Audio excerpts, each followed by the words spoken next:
ಪಾದಯಾತ್ರೆ ಮಾಡಬೇಕು, ನಿಮ್ಮ ಪಾದಯಾತ್ರೆ ಬೇರೆ ಆಗಿತ್ತು. ನೋಡಿ, ಪ್ರಪೋಸಲ್ ಯಾರು ಬೇಕಾದ್ರೂ ಕೊಡ್ಬೋದು. ಪ್ರತಿ ಕಾರ್ಯಕರ್ತನಿಗೂ ನಮ್ಮ ಪಕ್ಷದಲ್ಲಿ ಬೆಲೆ ಇದೆ. ಪ್ರಪೋಸಲ್ ಯಾರು ಬೇಕಾದ್ರೂ ಕೊಡ್ಬೋದು. ಎರಡನೇ ವಿಚಾರಕ್ಕೆ ಬರೋಣ. ಇವತ್ತು ಭಾರತ ದೇಶದ ರಾಜಕಾರಣದಲ್ಲಿ ಒಂದು ಹೊಸ ತಿರುವು ಮೀಸಲಾತಿಯ ವಿಚಾರದಲ್ಲಿ ನಡೆದಿದೆ.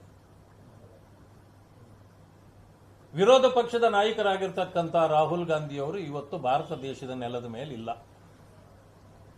ಈಗಾಗಲೇ ಬೇರೆ ದೇಶದ ನೆಲದ ಮೇಲೆ ಇದ್ದಾರೆ. ಅವರು ಈಗ ಒಂದು ಹೇಳಿಕೆ ಕೊಟ್ಟಿದ್ದಾರೆ, ಮೀಸಲಾತಿಯನ್ನ ತೆಗಿಬೇಕಾಗತ್ತೆ ಅಂತ. ಅದಕ್ಕೆ ಇವತ್ತು ವಿರೋಧ ಪಕ್ಷಗಳು ಮತ್ತೆ ದಲಿತ ಸಮುದಾಯಗಳು ಕುಪಿತಗೊಂಡಿವೆ ಇಡೀ ದೇಶದಲ್ಲಿ. ಈಗ ಉತ್ತರ ಕೊಡ್ಲಿಕ್ಕೆ ಆಗ್ತಿಲ್ಲ, ಈಗ ತೇಪೆ ಆಗ್ತಕ್ಕಂಥ ಕೆಲಸ ಮಾಡಲಿಕ್ಕೆ ಹೊರಟಿದ್ದಾರೆ ಕಾಂಗ್ರೆಸ್. ಇದು ಒಂದು ಲೆಗೆಸಿ. ಕಾಂಗ್ರೆಸ್ ಪಕ್ಷದ ಈ ದೇಶದ ಪ್ರಥಮ ಪ್ರಧಾನಿಯಾಗಿದ್ದಂತ ನೆಹರು ಅವರು ಆ ಕಾಲದಲ್ಲೇ ಹೇಳಿದ್ರು, ಈ ಮೀಸಲಾತಿ ಅಂತಕ್ಕಂಥದ್ದು ಒಂದು ಸರಿಯಾದ ಕ್ರಮ ಅಲ್ಲ, ಇದೊಂದು ಅನಿಷ್ಟ, ಇದರಿಂದ ದೇಶ ಉದ್ಧಾರ ಆಗೋದಿಲ್ಲ. ಆದ್ದರಿಂದ ಇದರ ಬಗ್ಗೆ ನನಗೆ ಒಲವಿಲ್ಲ ಅಂತೇಳಿ ಆ ಕಾಲದಲ್ಲೇ ಎಲ್ಲಾ ರಾಜ್ಯಗಳ ಮುಖ್ಯಮಂತ್ರಿಗಳಿಗೆ ಪತ್ರ ಬರೆದಿದ್ದು. ಇತ್ತೀಚೆಗೆ ಪ್ರಧಾನಮಂತ್ರಿಗಳಾಗಿರ್ತಕ್ಕಂಥ ನರೇಂದ್ರ ಮೋದಿಯವರು ಅದು ಸದನದಲ್ಲೂ ಕೂಡ ಅದರ ಪ್ರಸ್ತಾಪ ಮಾಡಿ ಆ ಪತ್ರವನ್ನ ಪ್ರದರ್ಶನ ಮಾಡಿದ್ರು. ಈಗ ನೋಡಿ, ರಾಹುಲ್ ಗಾಂಧಿ ಅವರು ಅದೇ ಜಾಡಿನಲ್ಲಿ ಹೊರಟಿದ್ದಾರೆ. ಮೀಸಲಾತಿ ವಿಚಾರದಲ್ಲಿ ನೆಹರು ಅವರು ಏನು ಮನೋಭಾವ ಇತ್ತೋ ಅದೇ ಭಾವನೆಯನ್ನ ಇವತ್ತು ರಾಹುಲ್ ಗಾಂಧಿಯವರು ಕೂಡ ಪ್ರಸ್ತಾಪ ಮಾಡಿದ್ದಾರೆ. ಅಂದ್ರೆ ನಾನು ಪದೇ ಪದೇ ಹೇಳ್ತಿದ್ದೆ, ಕಾಂಗ್ರೆಸ್ಸು ದಲಿತ ವಿರೋಧಿ. ಅವರು ಯಾವತ್ತು ಬೇಕಾದ್ರೂ ಹೇಳೋದೊಂದು ಮಾಡೋದೊಂದು. ಮೀಸಲಾತಿಗೆ ವಿರುದ್ಧವಾಗೇ ಇದ್ದಾರೆ, ಆದರೆ ಸಂದರ್ಭ ಬಂದಿರಲಿಲ್ಲ. ಯಾಕೆಂದ್ರೆ ವೋಟ್ ಬ್ಯಾಂಕ್ ರಾಜಕೀಯ ಮಾಡತಕ್ಕಂಥ ಕಾಲದಲ್ಲಿ ಇವರು ಓಲೈಕೆ ಮಾಡಿ ಈ ರೀತಿ ಮಾಡ್ತಿದ್ರು ಅಂತ. ಕರ್ನಾಟಕದಲ್ಲಿ ಈಗಾಗಲೇ ಸಾಬೀತಾಗೋಯ್ತು. ಕರ್ನಾಟಕದಲ್ಲಿ ದಲಿತರಿಗೆ ಒಂದು ಕಡೆ ಅನೌನ್ಸ್ ಮಾಡೋದು, ಇನ್ನೊಂದು ಕಡೆಯಿಂದ ಹಣ ತಗೊಳ್ಳೋದು, ದಲಿತರ ಹಣವನ್ನೇ ಲೂಟಿ ಮಾಡೋದು, ಇಂಥವೆಲ್ಲ ಮಾಡಿದ್ದು ಈಗಾಗಲೇ ದೊಡ್ಡ ಸುದ್ದಿಯಾಗಿ ಇವತ್ತು ಜನರ ಮಧ್ಯದಲ್ಲಿ ಇದೆ. ಇದು ಒಂದು ಕಡೆ ಆದ್ರೆ, ಆದ್ರಿಂದ ನಾನು ಇವತ್ತು ಜನರಲ್ಲಿ ಮನವಿ ಮಾಡ್ತೇನೆ, ಕಾಂಗ್ರೆಸ್ನ ಈ ಮನಸ್ಥಿತಿಯನ್ನು ಅರ್ಥ ಮಾಡ್ಕೊಳ್ಳಿ. ಈ ರಾಹುಲ್ ಗಾಂಧಿ ಅವರಿಗೆ ಸರಿಯಾದ ಪಾಠ ಬುದ್ಧಿಯನ್ನು ಕಲಿಸಬೇಕಾಗಿದೆ. ಈ ಕಾಂಗ್ರೆಸ್ಗೂ ಕೂಡ ಬುದ್ಧಿ ಕಲಿಸಬೇಕಾಗಿದೆ. ಇವತ್ತು ಮಾನಸಿಕ ಅಸ್ವಸ್ಥರಂತೆ ಭಾರತ ದೇಶದ ಮಾನಹಾನಿ ಮಾಡುವುದನ್ನ ರಾಹುಲ್ ಗಾಂಧಿಯವರು ಅಭ್ಯಾಸ ಮಾಡ್ಕೊಂಡಿದ್ದಾರೆ. ಆಗಿಂದಾಗ್ಗೆ ಭಾರತ ದೇಶದ ಮಾನಹಾನಿ ಮಾಡ್ತಾ ಇರತಕ್ಕಂಥದ್ದನ್ನ ನಾವು ಗಮನಿಸ್ತಾ ಇದ್ದೇವೆ.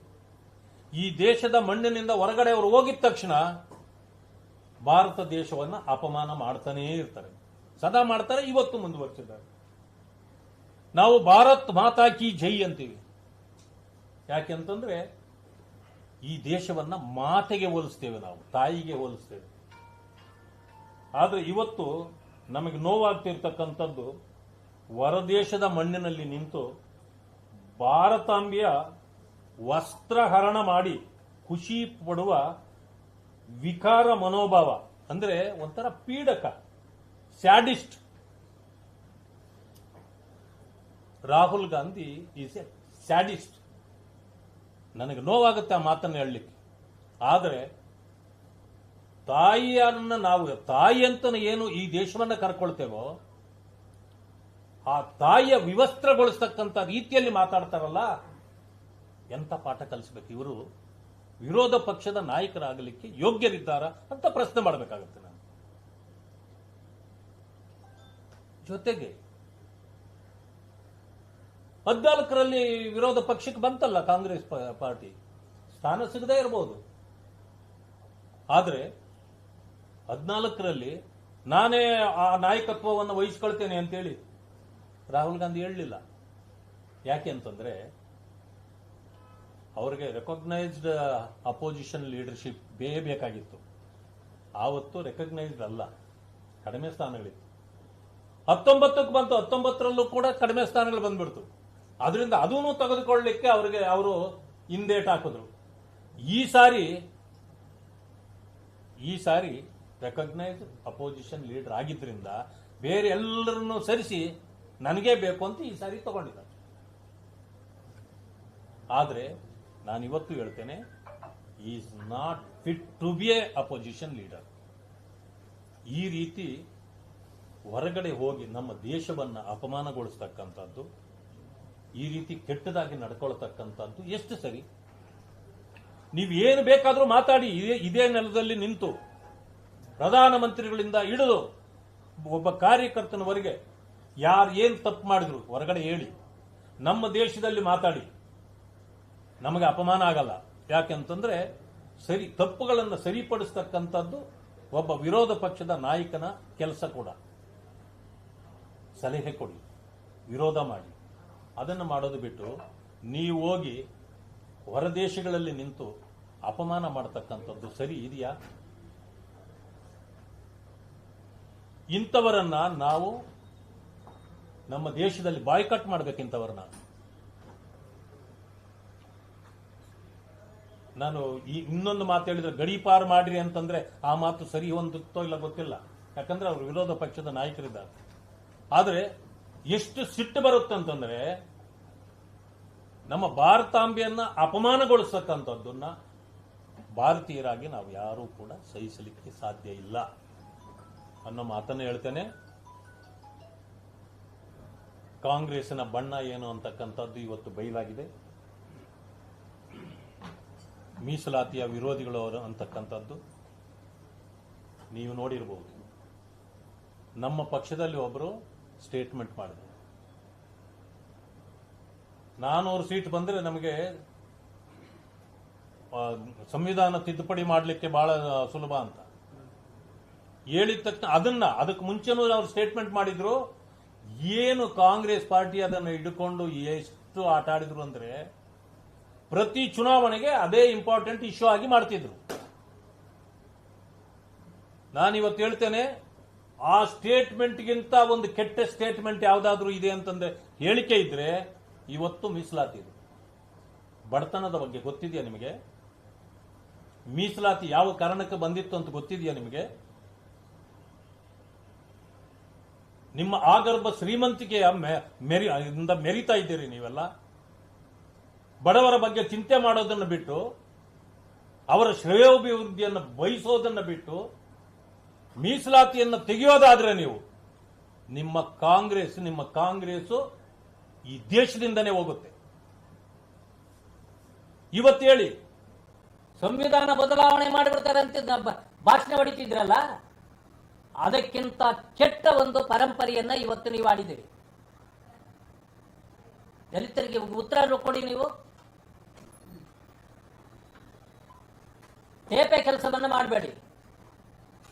ಆದ್ದರಿಂದ ಇಡೀ ದೇಶದಲ್ಲಿರ್ತಕ್ಕಂಥ ದಲಿತ ಸಮುದಾಯಗಳು ಕಾಂಗ್ರೆಸ್ ಅನ್ನು ತಿರಸ್ಕರಿಸಬೇಕು ಮತ್ತು ಕಾಂಗ್ರೆಸ್ನ ವಿರುದ್ಧವಾಗಿ ಒಂದು ದೊಡ್ಡ ಹೋರಾಟವನ್ನೇ ರಾಷ್ಟ್ರವ್ಯಾಪಿ ಮಾಡಬೇಕು ಅಂತೇಳಿ ಸಮುದಾಯಗಳಲ್ಲಿ ನಾನು ಮನವಿ ಮಾಡ್ತೇನೆ. ಇವತ್ತು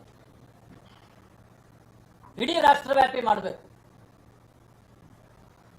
ಒಂದೊಂದಾಗಿ ಕಾಂಗ್ರೆಸ್ನ ಆ ನೀತಿಗಳು, ಸಿದ್ಧಾಂತಗಳು ಈ ದೇಶದ ಬಡವರ ವಿರುದ್ಧ ಇದೆ, ದೀನ ದಲಿತರ ವಿರುದ್ಧ ಇದೆ ಅಂತಕ್ಕಂಥದ್ದು ಈಗ ಹೊರಗಡೆ ನೇರವಾಗಿ ಬಂದಿದೆ.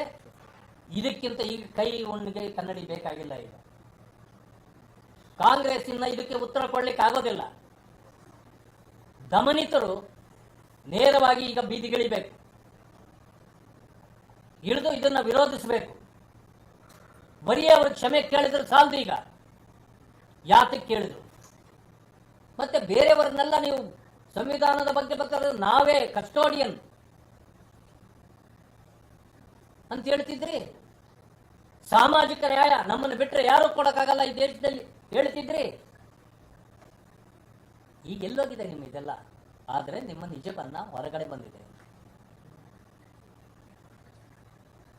ಆದ್ದರಿಂದ ಇವತ್ತು ವಾಲ್ಮೀಕಿ ನಿಗಮದ ವಿಚಾರದಲ್ಲಿ ಯಾವ ರೀತಿ ನಮ್ಮ ಹೋರಾಟ ಇರುತ್ತೋ, ಕಾಂಗ್ರೆಸ್ಸಿನ ಈ ಮೀಸಲಾತಿ ವಿರೋಧಿ ನೀತಿಯ ವಿರುದ್ಧವೂ ನಮ್ಮದು ಇದೇ ರೀತಿಯ ಧೋರಣೆ ಇರುತ್ತೆ.